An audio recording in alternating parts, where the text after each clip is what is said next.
2009, 12 years.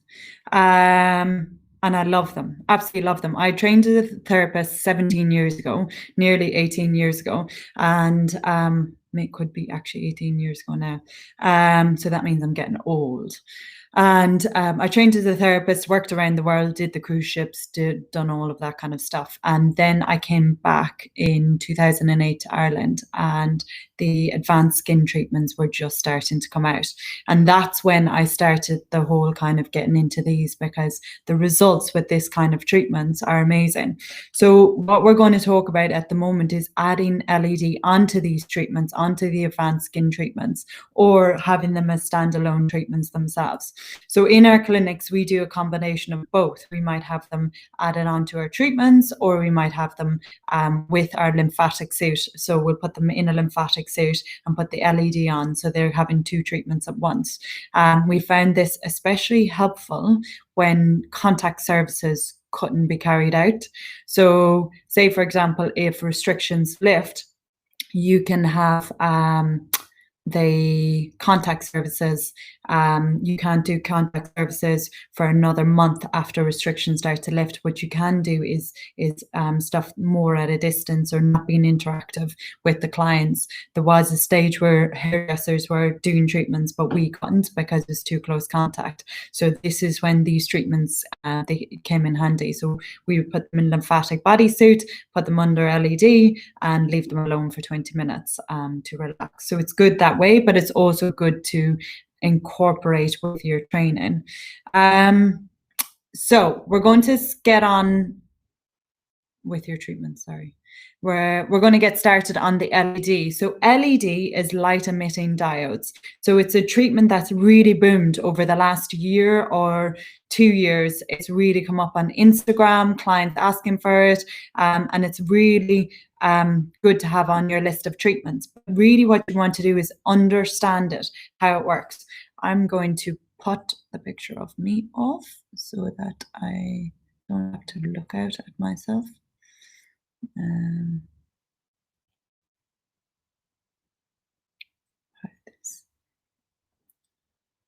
Okay, so first of all, what we're going to do is we're going to start on anatomy and physiology. And the reason is so that we're all on the same page. So we've all had different experiences of training, of education, how many years, all that kind of stuff. So it's good to have the same level of information before you start learning about the treatment. So we're going to go over just quick basics with the anatomy and physiology first, and then go into the LED treatment. So anatomy and physiology, when I studied this, I found it the most interesting out of everything. I loved it, and now I still love it. It's really, to know about the skin, know everything about the skin. It's really interesting to understand.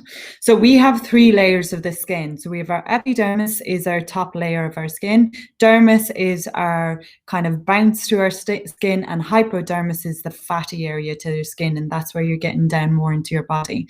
So when I'm teaching, I always explain to the girls, try and think about this like a trifle. I know, not really the best imagery, but it does make you remember. So your epidermis is more your cream on top, your protection, nothing's getting in. Your dermis is your jelly, and the hypodermis is the sponge at the bottom. And within that jelly, you have your collagen, elastin, and that's your little fruits. So that keeps your jelly thick and sumptuous. So epidermis. The top layers of your skin consists of 5 layers. Now, the reason why they are really important when we're talking about skin treatments is it is imperative that you understand base layer of the skin and the process of moving that base layer of skin cell up through the layers of the skin, because that is everything to your skin type and skin condition. So if you don't understand skin cell renewal, you really should have a better understanding of it. So base cell layer is your nice, thick, juicy grape. And as it moves up through the layers of the skin, it breaks down the lipids and the water that's around it and inside it. And that gets pushed out to create a moisture balance on our skin. So the reason why this is so important is your hydration, your oil, your lack of oil, that is everything to do with your skin cell renewal system. So it's really important that we understand this. And then we have your melanocyte, which is creating pigmentation. So with LED, you are not able to treat pigmentation, despite what you might see or hear, but you can help with the appearance of it, and it is a treatment that's successful without stimulating the melanocyte, which is important because most treatments we use, like peels, needling less so, but laser, everything like that, are more photosensitizing. So you're getting these results without stimulating that melanocyte. So the melanocyte is what stimulates pigmentation and moves it up through the skin. Your Langerhans cell is your immune system cell. So the immune system cell is basically what's there to stimulate your immune reaction. So if you have a cut on your skin or takes your skin, your Langerhans cells are one of the cells that will react with it, and it will stimulate immune reaction, and that will start to stimulate a reaction within your skin. So when we're talking about collagen production through trauma or reaction, any reaction like that, it's through your Langerhans cells. So that's your epidermis. Really, everyone on here should already have an idea about epidermis, but we want to make sure that everyone's on the same page so you can really understand how good LED is. So then the composition of your epidermis is your human skin cells, so your keratinocytes.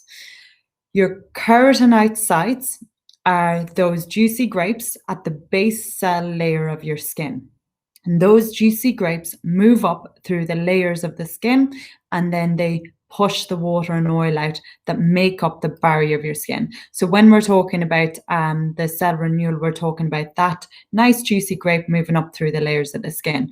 So that is hydrophobic, and which means hydrophobic means it doesn't like water.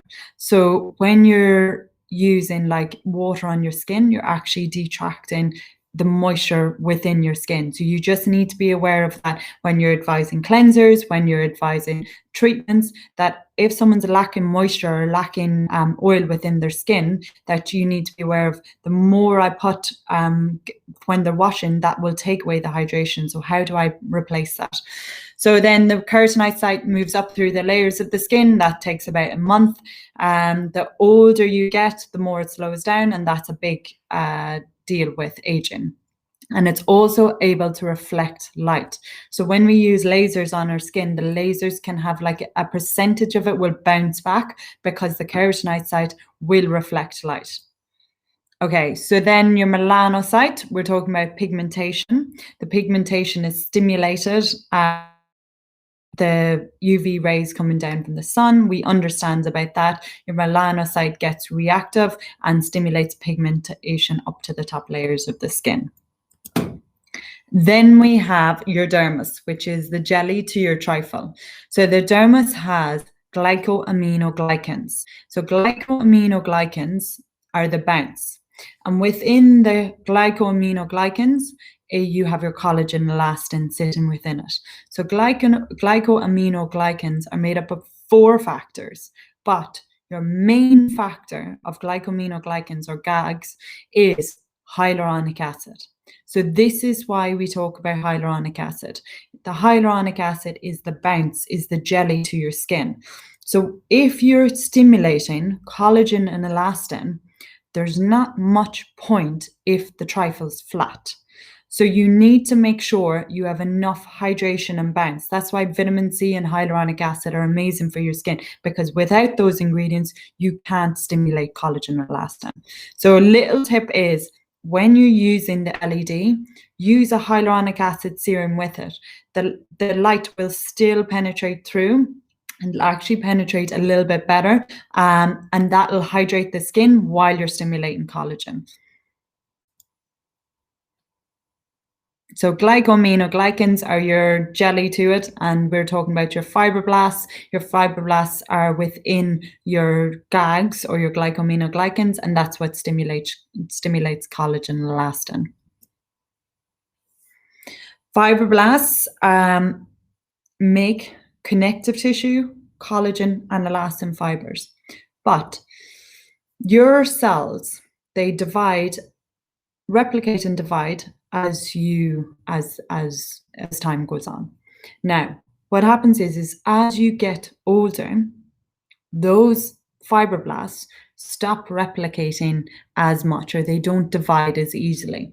Now, what this means, if they don't divide as easily, then collagen or elastin or connective tissue does not get made as much.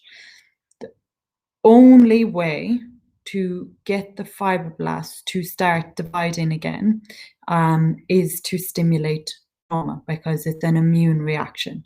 And this is why advanced skin treatments are so good, is because they stimulate that reaction. So next one. And the other important thing you need with anatomy and physiology is your lymphatic system. If you don't understand lymphatic system, it's basically your waste disposable system. But not only does it move toxicity or foreign objects away from the area, but it also brings fluid from your gastrointestinal tract to the area, fluids and lipids. So your lymphatic system not only cleans away, but brings good things to your skin as well. So what happens is your lymphatic system takes it from your gastrointestinal tract, it transfers it through your circulatory system, and your circulatory then feeds your skin. So this is why lymphatic system is so important. For years we understood that it was just taken away, but actually it's bringing to it as well. So I would just make sure you're incorporating in all of the treatments, okay, how is someone's lymphatic system? How can I improve it? Could this be caused by lymphatic system? Okay.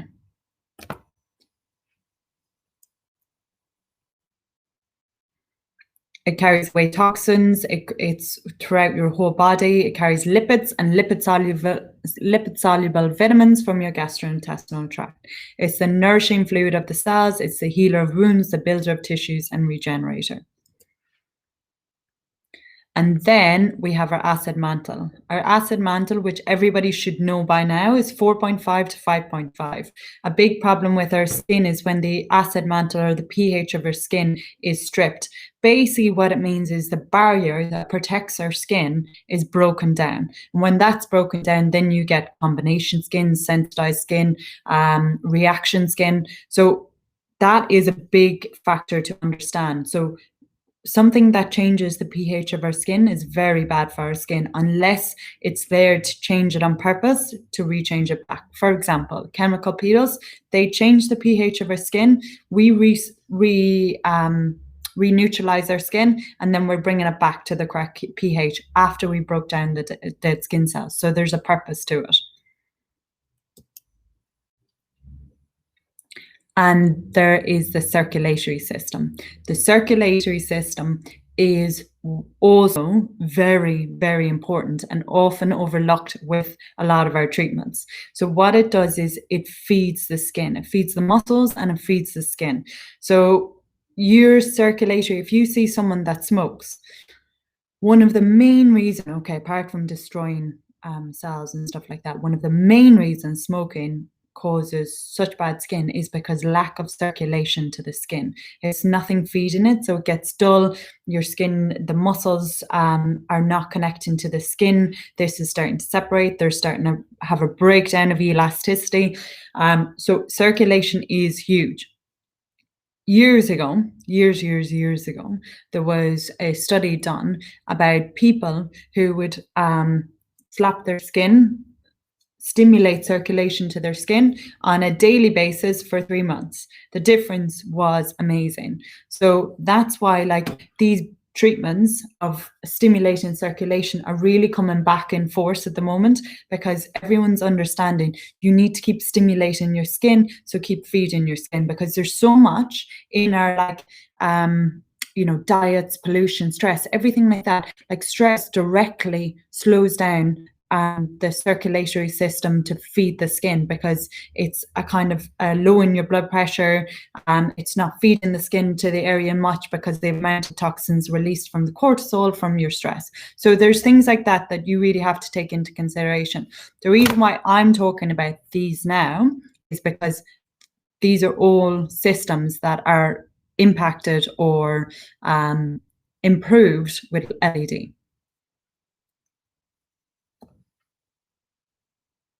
Okay, so when we're talking about the skin, we're talking about skin types and skin conditions. So again, to keep us all on the same kind of information, we have 3 different skin types. We have your lipid dry, your normal to oily, and your sensitive. Normal to oily is the best skin type. Even if you get breakouts and a bit of oiliness, it's fine when it's not excessive. But if you have that type of skin type, you're very lucky, because you'll age well, your skin won't react that badly, you won't get pigmentation as much as someone with more drier reactive skin. So that is a really good skin type to have. So when people used to hate the oily shine, that's actually such a good, and now it's coming back into fashion. You see everyone's going for the good, thick, oily skin. They like that glow now, when years ago they didn't. Then you have your skin conditions. So we'll quickly go through skin conditions. With skin conditions, those are basically your problems that you can fix. So skin conditions are things that are caused. Skin types is what you're born with. From very young age, this is your skin type. If you want to know what a client is, check what they are all over the rest of their body, and check what they've had been from a young age, because then you can establish skin type. And only until you can establish skin type can you then go on to skin condition. So normal, it's just normal texture, fine pores, no visible blemishes, greasy patches, anything like that. Then you have oily, you've excessively oily, T-zone, congestion, pores enlarged. You have your dry skin, so dry skin, prematurely aging, dull skin, buildup of dead skin cells. So we understand all of this already. So you have also sensitive skin. Sensitive skin is they have reactionary skin. They have allergies. They don't like exfoliants, like abrasive exfoliants, things like that. There's sensitive skin and sensitized. This is a big thing. So everyone knows we have sensitive skin and we have sensitized. Someone with sensitive skin normally has like prickly heat, hay fever, allergies. Because that enzyme that creates that barrier to your skin is missing, it means that their skin reacts with other things as well, not just with products. They've always had it, and then there's nothing really much they can do about it except for restoring that pH balance. Then we've sensitized. Now we've sensitized is it's been stripped. So we understand that we use something bad on our skin or other reasons like extreme stress, our skin becomes stripped. But there is more and more people that are developing sensitive skin later. So what's happening is whatever with our our diets, the supplements we're taking, our immune system, everything like that. When someone says, they've developed hay fever or something later on in their life, that enzyme has decided that it's not working as well. So this is something you need to look at. We're finding it more and more in clients that they've developed a sensitized, but it's just out of over years. So just be aware of that they might have sensitive skin and it's just come from something like their diet, their immune system, but it's not a condition. It's actually their skin type is changing. So that's sensitive and sensitized. So then we have skin conditions. So skin conditions, when performing a skin analysis, it's easy to identify obvious skin conditions. everyone has a skin type classification. However, not everyone has a skin condition. There's a distinct difference between type and condition. Conditions occur in many different skin types and include dehydration, dryness, sun damage, hyperpigmentation, telangiectasia, wrinkles, and acne, among other skin conditions. So impaired lymphatic system, that hasn't come up too well. So impaired lymphatic system is a skin condition. So it's not a skin condition that we think about, but we should. So when someone has sensitive skin, we need to look at impaired lymphatic system. When someone has reactionary skin, we need to look at impaired lymphatic system. When someone has sensitive skin, dry skin, we need to look aging, we need to look at impaired lymphatic system, acne, oily. Impaired lymphatic system is your lymphatic system doesn't work correctly. So that means the healing, the immune response, and the hydration to your skin is not working correctly. So what you need to do is, if you have a different skin condition, you need to think, okay, is it this included with it? So signs are swelling of the ankles, dehydrated skin, slow healing, fine lines, sallow, tired looking skin, lots of resiliency and bounce back.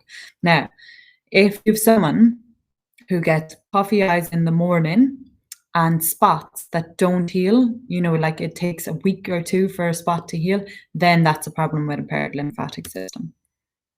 So excess keratinization is another skin condition. This is a buildup of dead skin cells. It causes congestion on the skin. It causes dull skin. It causes fine lines to look worse. One of the big causes is dehydration. And this is actually really well treated with LED because it is the light stimulates the reaction in the adnexal structure. So we're going to talk about this. So basically, we know that light will stimulate collagen production, and we know that light will stimulate healing within the skin.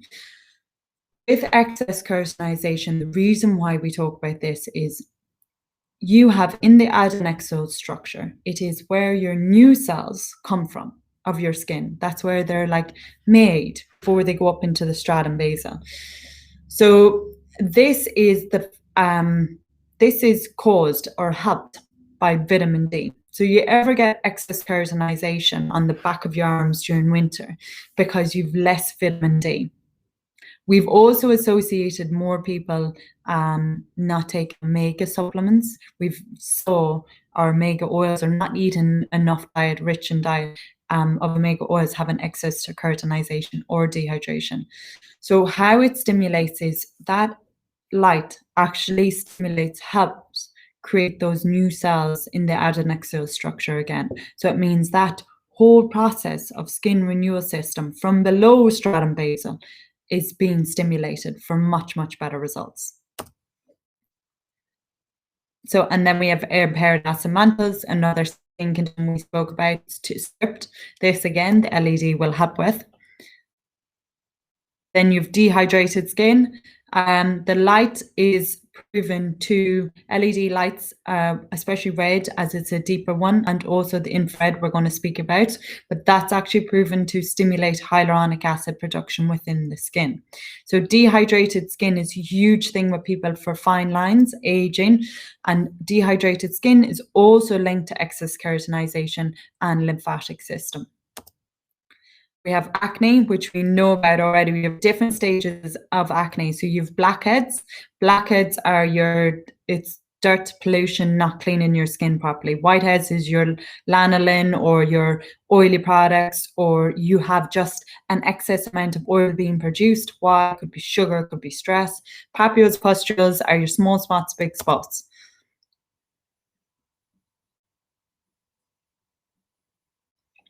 So P. acne bacteria are what are responsible for making your 4.5 to 5.5, and that's why they're in their skin. But when you get excessive P. acne bacteria and excessive oil, then it becomes a problem because that's where you get excessive breakouts. So what the LED light will treat these bacteria within the skin, so it'll help with inflammation, but also kill the excess of bacteria in the skin. It's also good to understand you don't make sure it's excessive. It's not someone's getting spots because they're not cleaning their skin. Make sure it's excessive amount of bacteria and oil being produced on the skin, so that's why we need to dry it out. So always make sure you're looking at their skin type and condition. So if you're different grades of acne, acne grade 1 to 4, obviously it'll greatly improve 1, 2, and 3. 4 is when we refer to dermatologists because it's very hard to treat. So aging, we love the subject of aging. It's not depressing at all. Intrinsic aging and extrinsic aging. So this is, we're going to go on to how LED will stimulate intrinsic and extrinsic aging to help with it. So internal aging is what will happen to you just by your genetics, just by your body, that's it. Extrinsic will be what other influential factors will stimulate or affect. So intrinsic, endocrine system, so your hormonal system. Your hormones are a huge part of your skin as well, because it is how, you know, estrogen creates excessive estrogen, too much testosterone can create excessive oiliness, excessive breakouts. It can also stimulate more aging within the skin as well. Your immune system, spoke about that, how important your immune system is, inflammation. This is a huge thing now because so many people have inflammation within their body because of their, basically what's happening is they're taking in a lot of toxicity within their body from pollution, stuff that's in food, stress, and that's happening a lot. So our bodies are quite inflamed at the moment. So that can cause direct aging within us. And telomerase. So telomerase are basically, you have your DNA strand, and at the end of the DNA strand is your telomere. So your telomere will it's basically what's going to protect your DNA strand from breaking down, or your chromosome. And the telomere breaks down with age. And that's ultimately how we age, how everything goes to pot. So basically the telomere at the end of the chromosome starts to break down. So the amount of times there's a divide. So every time it divides, it breaks a little bit down. So telomerase is another reason why we will age naturally. Elastin, breakdown of elastin over expressions, smiling too much, quite expressive. But elasticity is a big breakdown over age. You cannot produce new elasticity. You can stimulate the production of collagen through fibroblasts. You cannot make new elasticity. You can shorten fibers. You can stimulate the surrounding structure. You can't make new elasticity. And one of the biggest things for breaking down elasticity is the sun. Extrinsic aging, facial expressions, moving too much.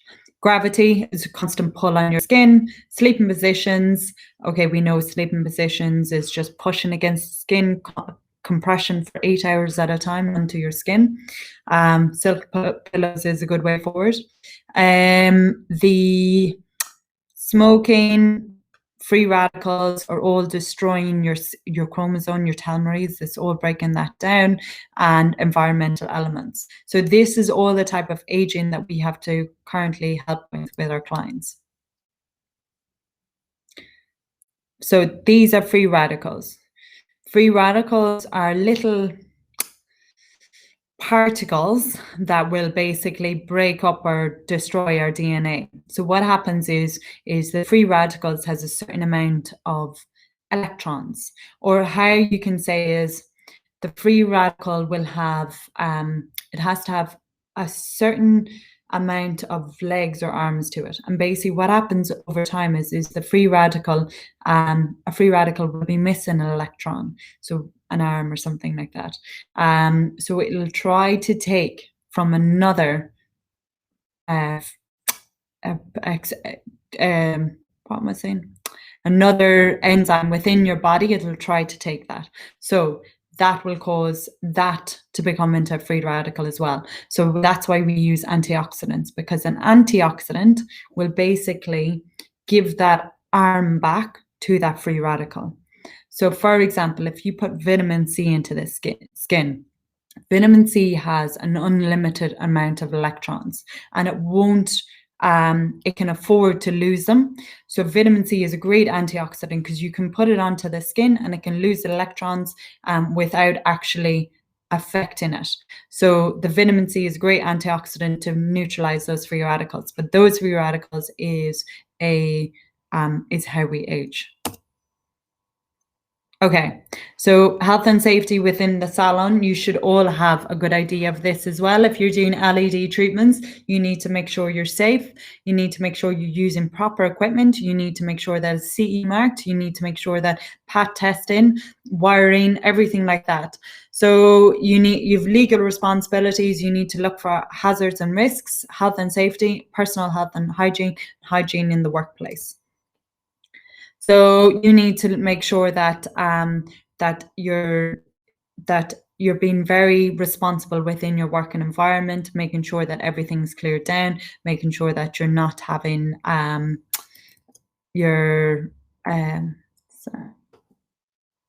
making sure that you're not having health and hygiene is being looked after within the workplace.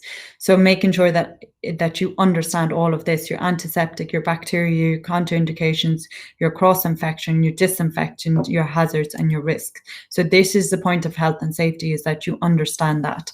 It is it's employers' responsibility to carry out risk assessments to make sure environment is safe. One of the times I know we were doing one of the retreats, and one of the girls was doing a facial and put a candle and basically went to move tissue to blob down the client, and basically there was suddenly a fire. So yeah, making sure the risks are always being assessed, which all of you should know by now. Identifying hazards. What are the hazards within the workplace? Your space, working area, heating, ventilation, layout, lighting, chemical procedures, safe usage, safe disposal, records, equipment, security, ordering, storage, staff training, security, personal belongings, and emergency exits. You have your Health and Safety at Work Act, which you should be aware of now when you're working within a salon. You have PPE. Obviously, PPE has changed now over the last year, so you need to make sure that you're using proper PPE. You're using your gloves, your masks, your visor, all of that. With the LED treatment, you don't have to wear when you have them on the bed and the canopy on top, then you can have just your mask on. But until that stage, you have the visor on. Electricity at work regulations, your cosmetic product safety regulations, you should have an awareness of all of this, and your own personal hygiene. So making sure your hair is tied back, you have suitable makeup and body cleanliness, correct posture, clean ironed uniform, short and non-polished nails, healthy balanced diet, minimum no jewelry. Make sure you understand about cleaning, about the difference between sterilization and disinfection. So disinfecting is destruction of most organisms, but sterilization is all microorganisms. So we're on to the interesting part. So how LED works.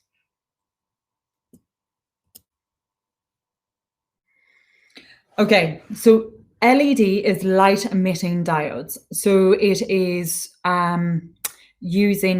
we're using laser light, but not laser, at a much lesser output of power in pulses. So LEDs, or for short, are a variety of semiconductor that generates light when current passes through it. Light delivery by LED devices is either continuous or photomodulated. So basically you have, how I will explain it is, you have light being produced by electrical current. This electrical current, when you look at like lasers, like hair removal, it's light being stimulated by electrical current, but depending on the active medium that's being used. Okay, so change the active medium, lower the output power, and then you have LED. So then you have LED light, but that can be produced by continuous or pulsing light. So pulsing light is, for example, in the simplest way to explain it, if you take pain-free laser and say like an Alexandrite laser. So pain-free laser is using pulses of light. So your laser is broken down into millishots to break down the light, or your laser is your direct beam instant power of light into one shot. So if you think about those little pulses of light, so LED at its optimum is using little pulses of light to be pushed into the skin. Now you need that at a certain amount of pulses in a certain amount of time at a certain amount of joules for it to be effective. So at 300 pulses at 0.1 joule centimeter squared per 60 milliseconds, that is what is been proven to be effective. So basically you have a certain amount of pulses coming out at a certain rate within a certain time. So those little pulses are called photomodulated, and that is actually what's been proven to have the results. And that's the difference with different LEDs. So LED is light, same as any other light, but it's using a different type of semiconductor and it's using a lower output power. So this allows it to create at such an output power that there's creating no heat on the skin, no invasion of the skin. It's only at the light going into the skin without any side effects to it. And that's the benefit. You get stimulation without the risk of adverse reaction. So LED phototechnology activates cellular metabolism and energy, assisting the production of collagen elastin synthesis by increasing ATP synthesis and metabolizing the fibroblast cells. Photomodulation emulates photosynthesis within the human skin cells, using the cell's own cytochromes to build new proteins, just as plants use chlorophyll to convert sunlight into structural building blocks. Low wattage light is directed through the skin's epidermis and aimed at fibroblast cells, which produce collagen elastin. The light stimulates the cell's own energy transport system, therefore helping to stimulate and renew the skin. So you have your electromagnetic radiation or electromagnetic spectrum. Within that spectrum, you have a range of different lights, some visible, some not. So when we're talking about laser light, it's the same as talking about LED light. That range of wavelengths is the same thing for the same reasons, but at a different output power in a different way. So wavelength is the way that light travels through the air. The wavelength determines how deep, how high in energy, and what it's going to be targeting. So for example, we're talking about these are the different colors of light, and this is in your LED or your laser, same colors of light. So when it is at 400 nanometers, so nanometers is your wavelength. When it is at 400 nanometers, it is less than 1 millimeter in depth, which means that it is not penetrating deep into the skin and not at a high energy. But the blue light has been proven to destroy bacteria. So then we talk about green and yellow. So the same thing, a little bit higher in energy, a little bit deeper into the skin. So it goes green, yellow light, red light. So green to yellow light, more yellow light you'll see on LED devices. So that will be 0.5 to 2 millimeters deeper into the skin. So that is more going for your sun damage within your skin. Then you've 2 to 3 millimeters is your red light. So your red light is stimulating of collagen, it's hitting the dermis, it's reacting to your fibroblasts, and that's how that stimulates the collagen production. Your next thing, which is 5 to 10 millimeters deep, is your infrared.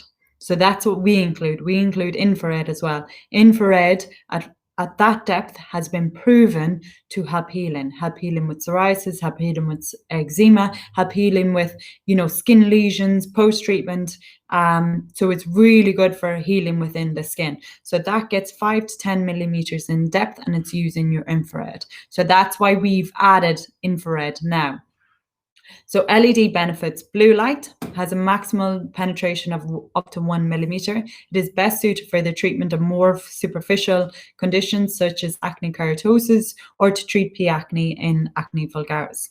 Yellow penetrates the skin between 0.5 and 2 millimeters. Much of yellow LED application has been focused on photoaging and as adjunctive therapy to laser treatments. Recently, it has been shown to decrease the intensity and duration of erythema after fractional laser skin resurfacing. Red LEDs have the deepest tissue penetration of visible wavelengths and are therefore used to target dermal structures, such as the adnexs and fibroblasts. An infrared LED treatment can penetrate the skin between 5 and 10 millimeters in depth and has been used to treat wounds, ulcers, recurrent lesions, cutaneous sclerodoma, and has even been shown to treat cellulite.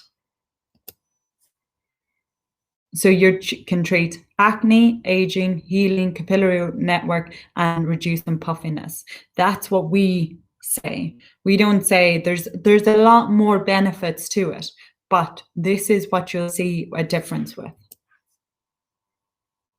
Studies of LED photomodulation have shown textural improvement accompanied by increased collagen deposition with reduced MMPs within the papillary dermis. Using photomodulation, scientists theorize that we're both slowing down collagen breakdown and building up new collagen. Light doses ranging in color have been proven to be most effective for skin rejuvenation treatments that relate to rehabilitation of the microcirculation and encouragement of fibroblast activity.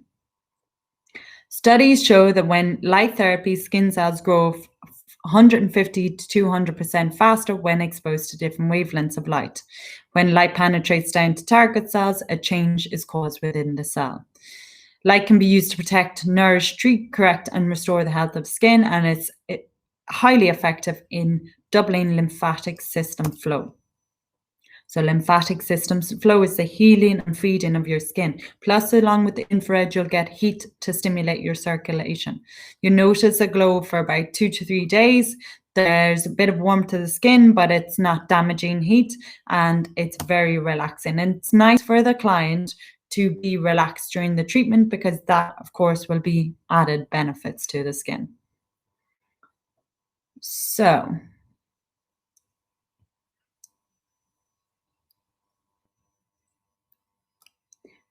client care and communication.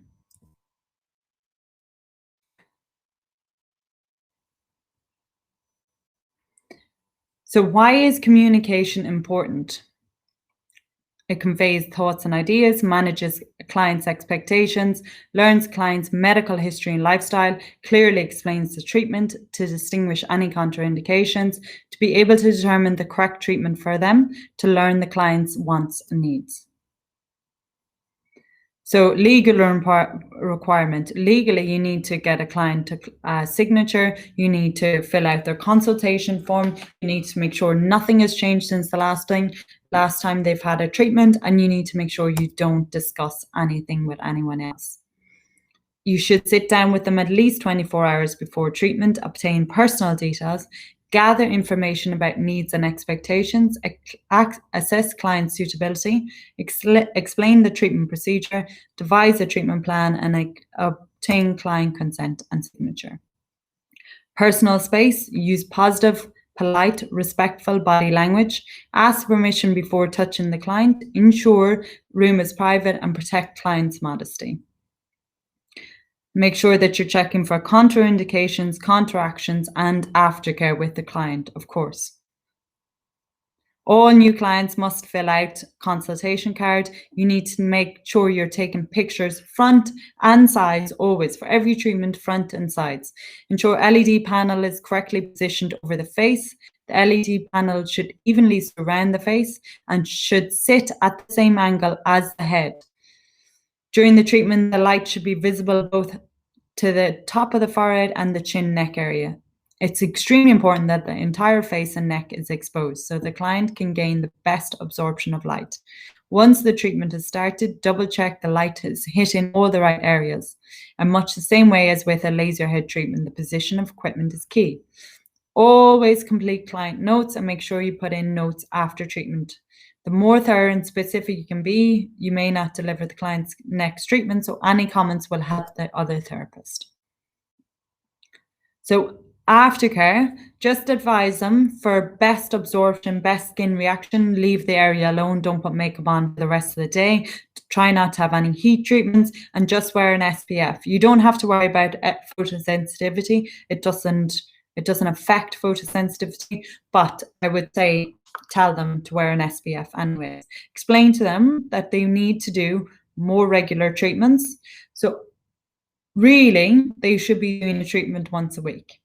But even if you're adding it onto their treatment once every couple of weeks, they're going to have benefits. So making sure consistency, regular weekly or fortnightly treatments is the best. To gain optimum results from LED and prime cells, fully encourage a client to do treatments a week for 1 or 2 weeks before progressing to weekly or fortnightly. To correct and skin heal irregularities effectively or gain the quickest rejuvenation, it's best to follow a more intense protocol. Managing client expectations, it's as a treatment alone by itself, it's not as strong that they will instantly notice a difference like a chemical peel. But if you combine it with a chemical peel, it will be the best results. So if we're talking about combination treatments, if you're talking about you could combine it after your radiofrequency, you can combine it after your skin needling, you can combine it during your mask, during your normal facial, you can combine it with your chemical peel. After you do a peel, do a quick 10 minutes, that'll make sure that the skin heals a lot quicker.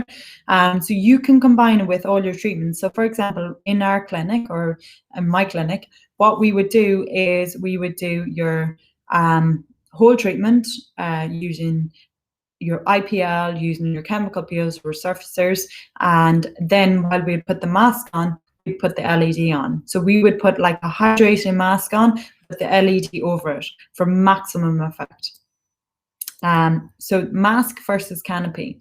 So it's very, very, mask is, okay, we were talking about output power. Output power is the key to how like an LED will work or how a mask will work. The output power has to be lesser on a mask. It has to be because it's lying on the face. It has to be because of the electrical components. You can't have that conversion of electricity within a mask. So it has to be less. But the benefits are is the client can maximize the results of your treatments for weeks afterwards. And what I find with clients is you get them on a good skincare routine. They'll see, results, they'll like it, but then they'll be easily swayed.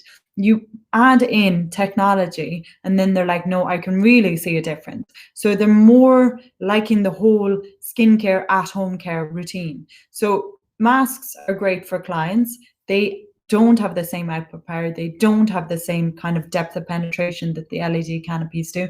But the reason why I like our mask is because we do the heat on the eye area as well. That's different. So the benefit is with the canopies, they won't feel claustrophobic. You can put a mask on. It's much more professional. So if you're looking at, will I get a mask for my clients or will I get a canopy? I would suggest mask or canopy, sorry. So contraindications, cancer, I don't advise. Some places will say, okay, you can use on a person who's had cancer, skin cancer, but I would not advise that. There's no studies to say that's okay. It's basically the impact of it can't be enough to actually change the skin, so it's probably okay, but there's nothing to say that it's okay. Pregnancy, don't do, same reasons. Epilepsy, obviously light stimulation, you don't want it. People who suffer with migraines and claustrophobia, just be careful. Like someone who gets migraines regularly, I would leave it off. That will stimulate migraines. Someone who's claustrophobic, I wouldn't be, even the Canopy can feel quite claustrophobic. And advise them, if they have claustrophobia, ask them first before you do it. Sometimes you might have contractions. So contractions are a reaction from the treatment. So maybe like if they're lying there for 20 minutes, when they sit up, they might feel a bit lightheaded or dizziness or nausea. There might be a bit of blurred vision because nothing to do with the light, but if you put goggles on the client and you take it off quickly, it's with laser and IPL treatment. So what you need to do is when you take off your goggles, make sure you have your hand over their eyes first, because that extreme to complete blackout, too light for your pupils is not good. So just be careful that when you're taking it off, place your hand so that you can take it off and they don't have extreme brightness to their eyes straight away, or they can get a little bit blurred. Sometimes it might be a little bit of redness in treated areas, but that's very rare.